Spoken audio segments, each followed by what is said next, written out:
A můžu se teda zeptat, proč jí to vlastně probouší? Já jsem to celou situaci vůbec jako nepochopila, že protože jsem pochopila, protože ráno mi paní doktorka říkala, že je pořád ve stavu, kdy vyžaduje hospitalizaci a že by tady měla být do konce týdne a o 2 hodiny později mi volala, že jí mám odvést a celý to jako nechápu. Chápem.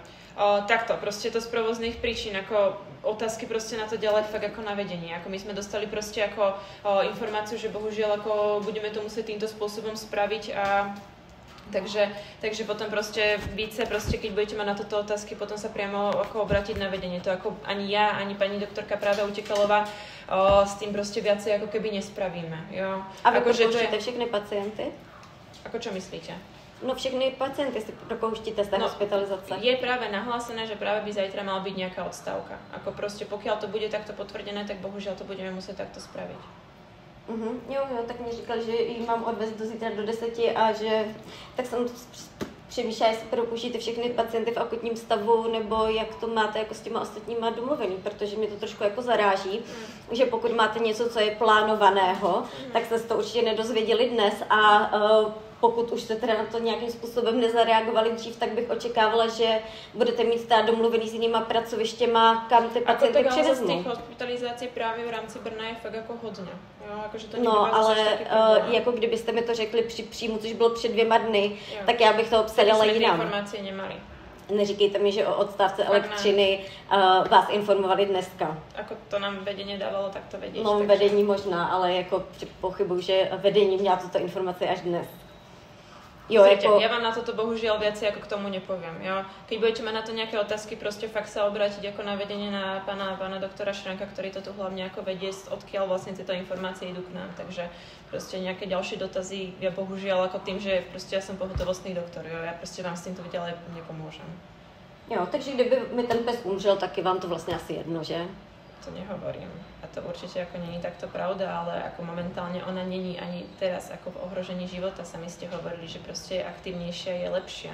Ale ještě dnes ráno mi doktorka říkala, že jí stav vyžaduje hospitalizaci minimálně do konce týdne. Terapiu, no. Ale ako stále to není ako proste... Máme... A tu infuzní terapii asi doma nezajistím, že? No tak to bohužiaľ sa samozrejme nedá. Ale ako taktiež infuzná terapia nemusí byť 24/7. Sú pracoviska, ktoré to proste riešia v rámci normálne provozného dňa. Ako takto, pohotovosť není úplne vždycky štandard v každom meste. Našťastie ako v Brne tu máme viacej pohotovostí, ktoré sú 24/7. Niektoré majú len čisto tú hospitalizáciu, že priamo v noci tam není nejaký doktor, není tam sestra, majú tam kamery a vedia ako keby tú hospitalizáciu zabezpečiť aspoň týmto spôsobom, aj keď v noci tam tie pejskovia nie sú ako keby monitorovaní. Sú aj také pohotovosti.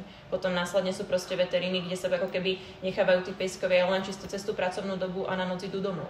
Takže prostě vždycky to je jako keby... Jo, ale přijde mi docela nefér, když přivezmete pacienta v takovémhle stavu, že prostě mi pak nedáte ani 24 hodin na to, abych zajistila jako jinou pomoc. Ja s tým fakt viacej nespravím. Ako ja som prostě tu len doktor, ktorý ako je tu na pohotovosti, toto boli ako dané informácie z vedenia, fakt s tým bohužiaľ ja viacej nedokážem spraviť. Jo, ako ja som tu na to malý pán. Takže keď budete mať nejaké ďalšie otázky na to, ja vám fakt bohužiaľ na to nedokážem viacej ako keby zodpovedať, musíte sa proste spýtať následujúce otázky, ako dať takto na vedení. Jo.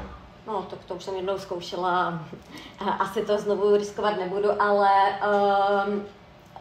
no, celý mě to trošku zaráží, jo, to, že 31.7. tady jeden den nebudete, máte na webu, máte to na dveřích všechno, ale to, že máte 3 dny odstávku elektřiny, jo, přijde mi to celý trošku zvláštní, ta situace. Takto, no. Ja o tom viacej informácií fakt nemám, proste nedokážem vám k tomu viacej povedať. Jo. A jaká je teda teď aktuálně ta diagnóza a co je případně potřeba ještě teda dělat dál? No, takto. Čo sa týka tej diagnózy, to ako ste proste riešili s pani doktorkou Utekalovou, nemáme presnú diagnózu, pretože nemáme stále výsledky z tej kultivácie, na to sa proste čaká. Zároveň proste, ako som vám hovorila, proste buď to bude nejaká hepatopatia, hepatitída, nemôžeme proste vylúčiť nejaký iný konkurenčný problém, ten paraneoplastický syndrom, nejakú tú neopláziu. Našli sa nálezy na mliečnej žľaze, našli sa vlastne nálezy na tom močovom mechúre, ktoré tam má.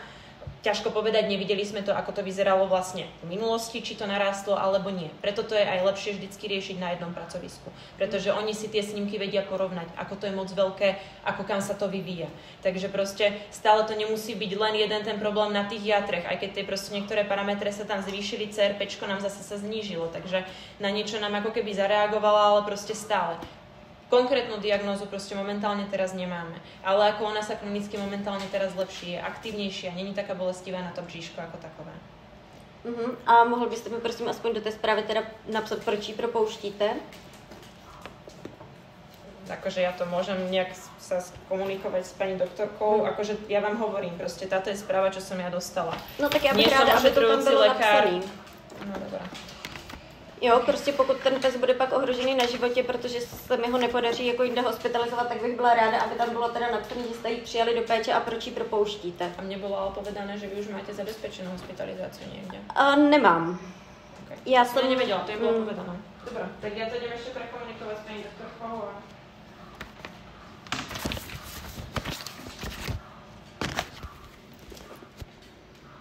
S vedením. Proste bolo mi povedané, že proste všetky informácie následujúce, čo sa týka nejakého provozu kliniky, musíte proste sa obrátiť jedine na nich písomnou formou. Čo sa týka zdravotného stavu, ja som vám všetko predala, diferenciálne diagnózy, terapiu, proste, že bola doporučená tá hospitalizácia, mohli ste ju mať ako keby do zajtra s tým, že zajtra ste si ju prípadne proste mohli na ten deň previesť na ten Animed, oni tam majú aj dennú hospitalizáciu. No a vy jste mi řekli, že ji ale večer nemůžu vrátit, že to bude minimálně na 3 dny, to mi řekla paní doktorka do telefonu. Ale tým pádom si viete, ako keby v rámci toho dňa, keď bude na tom A co budu dělat potom, prosím vás? V rámci toho dňa, keď bude na Animede, budete mať proste celý deň na to, aby ste si zahnali. A jaký je teda důvod, že ji propouštíte? Já bych to chtěla vědět. Ja vám nemôžem poskytovať proste ďalšie informácie. Vy mi neřeknete, proč propouštíte mýho psa, přestože máme smlouvu o poskytování péče. Pozrite. Ja som dostala informácie od kliniky, že vám mám predať informácie ohľadom zdravotného stavu, čo som vám všetko predala, aj čo sa týka terapie. Ja som tu proste malý šéf na to, aby som vám poskytovala iné ale informácie. Ale určitě, když propouštíte pacienta, tak byste měli říct, z jakého důvodu ho propouštíte. Z technických príčin. A jakých? To všetko propouštíte všechny pacienty? Všetky tieto informácie ja vám ďalej nemôžem poskytovať, môžete sa obrátiť na pána doktora Šrenka. Toto mi bolo povedané od vedenia, ja s tým fakt viacej prepáčte. A můžete mi prosím teda napsat do té zprávy, že ho propouštíte z technických důvodů? Máte tam všetko napísané, čo je treba. Riešila som to s vedením. Já se ptám, jestli mě tam napíšete, proč ji propouštíte, protože to se do zprávy píše, není to tam, tak já bych vás poprosila, abyste mi to tam napsala. Máte tu celú kolónku čo som tam teraz dopisovala. Riešila som to s vedením. Je to takto schválené, iné informácie vám poskytnúť nemôžem. To není ale pravda. To je lež, co je tak napsaný. Pozrite, keď máte... Mně v Animedu řekli, že mi ji nepřevezmou. Takže tam rozhodně nebylo domluveno převoz pacienta na jinou kliniku. Mně paní doktorka řekla, že si ji do 10 zítra musím převzít a já chci vědět proč. Takto. S pani doktorkou, keď ste komunikovali, ja som bola tam, bolo vám tedy odporúčené, že proste máte ísť niekde na inú hospitalizáciu. Nebolo dohodnuté s nami, s našou klinikou, že by bolo niekde inde dohodnuté. To si musíte zabezpečiť vy. Ano, ale tady se píše, že byl dohodnutý převoz pacienta na jinou kliniku. To není pravda, to je lež. Bol dohodnutý my s vami, že si vy ho zoberete na inú kliniku, ale to už je vaša zodpovednosť, aby ste si vybavili. Ale my máme, prosím vás, smlouvu, ve které jsou přesně dané podmínky, za jakých můžete tu smlouvu vypovědět.